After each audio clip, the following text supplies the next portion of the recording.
Either way, you guys tell me if you guys can hear this thing all loud and clear. I mean, look, I'm just telling you what I learned in talking to a lot of people that are in the know with the player himself, who, by the way, is going to make the decision. He's not one of those players that's going to go where Wasserman and Joe Wolf is. Let me pause it for a quick second. There's a podcast called Foul Territory. Really good, actually. Great breakdown specifically on the baseball side of things. Jim Bowden, who wrote an article about maybe a week ago or so, talking about how he does not think that the Dodgers are going to get Roki Sasaki. And he goes into his argument about there's a lot of people. I think the argument was more, it's not, since this isn't just a financial decision, does he want his own team? He kind of goes into a lot of different things in regards to his article.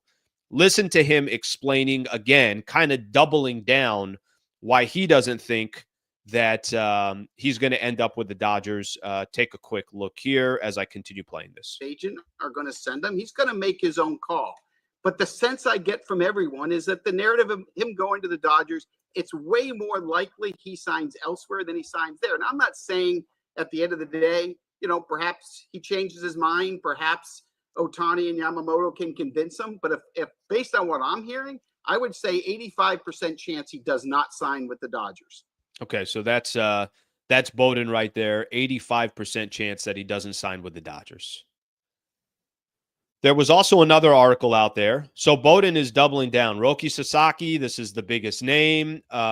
This is obviously, he's big for so many reasons. Number one, he's big because he's a big-time player. He's incredibly young. And oh, by the way, you don't have to pay him $325 million or $300 million or $275 million. You're going to have him under team control for about 6 years. The first 3 years, as much of a discount as you could possibly think of. Then he goes into arbitration, and you'll start paying him more, but nothing.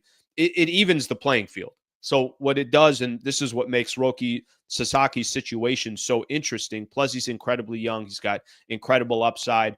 That whole thing, he's going to give you an entire market of Japan. Obviously, we know how much Japan loves their baseball, and they got a couple players right now in Yamamoto and Shohei Ohtani that won a World Series in the second largest market in the country. There are so many reasons why Roki Sasaki is such a big deal of where he ends up signing. But the biggest deal is this is not going to come down to who writes the biggest check. There was also an article out there. The agent for Roki Sasaki refuted the notion the Japanese starting pitcher already has an informal deal in place with the Los Angeles Dodgers. I'm going to read this. This is the agent of of Roki Sasaki saying, while a bunch of executives who should know me better and do a lot of business with me insult my integrity by insinuating that I would be part of some type of nefarious agreement. In reality, this is just poor sportsmanship. Basically, what he's saying is there is no agreement with the Dodgers. Let's let this thing play out. I don't know where he's going to end up signing. It's his decision, not my decision. Maybe he ends up with the Miami Marlins or the Cleveland Guardians or the Cincinnati Reds or the San Diego Padres or go down the Seattle Mariners, go down the list of all these other teams that are out there. If I could be honest with everybody here, for how aggressive his agent is trying to be, basically saying it's poor sportsmanship. Why would this get leaked out? All these executives should know me better. I would never do, you're questioning my integrity. You're insulting my integrity. After reading his quote, I'm like, I think he's going to the Dodgers. Do you guys feel the same vibe? When somebody gets so defensive about something, when somebody out of left field is like, how dare you question me? How dare you this? I feel like that person's got a little bit more to hide rather than the person that's just kind of quiet, silent. If he came back with a quote and just said, guys, I don't pay attention to any of the rumors that are out there. I don't care about any of the rumors out there. I'm worried about my client. With my client, we're going to make a decision. This is completely up to him, and I leave it alone. But when somebody gets super, super aggressive and defensive and, I thought you guys knew me better. How dare you question my authority? Blah, blah, blah. Immediately, I start saying to myself, Well, that's not good. So they're going to get another player. Listen, I got no idea, obviously, what's going to happen to Roki. I know there's a lot of Dodger fans that are on here, primarily because, this channel was built off Laker fans, and most Laker fans also have an affiliation with the Dodgers, except me and 11 others that are on here. We go Padres where I am. But I don't know if you guys read it the same way. He's so defensive about it.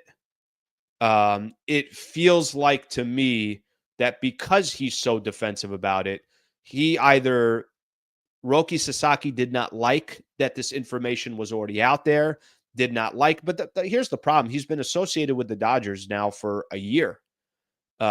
He's been associated for so long with the Dodgers that's why a lot of that conversation is out there. Jim Bowden is feels like he's going to die on his sword, saying that he's not going to the Dodgers. There's an 85 to 90% chance that that's not going to happen. We'll see what it eventually happens. But I think at the end of the day, when you see somebody that gets so super defensive, then I instantly start kind of having some doubt on some of that stuff. All right, let's read some of your comments here.